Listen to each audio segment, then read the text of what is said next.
তো দেখো বন্ধুরা, আমি এখন বানাচ্ছি হচ্ছে পিঠে। তো শুভ মকর সংক্রান্তি।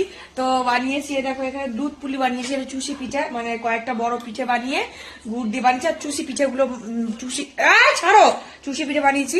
আর এখানে দিয়ে দেখো বানিয়েছি নারকলের ছই পুর, মানে পুরটা বানিয়ে রেখেছি। ঠিক আছে, এবার এইখানে করব হচ্ছে ভাপা পিঠে, সেটা অন্যরকম। এটা এখানে গুঁড়োটা গুলে রেখেছি, এখানে বাটি রেডি করে রেখেছি, তেল মাখিয়ে এটাকে জলে ভাপানো হবে। ঠিক আছে, জলে ভাপিয়ে পিঠা বানাবো। তো চলো এটাই করবো আজকে, আর বেশি কিছু করবো না, কারণ পুরুষরা প্রচন্ড পরিমাণে বিরক্ত করছে।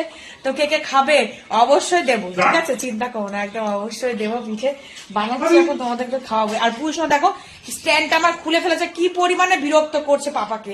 ওর নাকি জ্বর হয়েছে, কিন্তু দুষ্টুমি কিন্তু ওর কমেনি, সমান পরিমাণে দুষ্টুমি করে যাচ্ছে। তো কে কে খাবার পিঠে চলে এসো, কারা কারা খেয়েছো সেটাও জানিও, ঠিক আছে। তো চলো।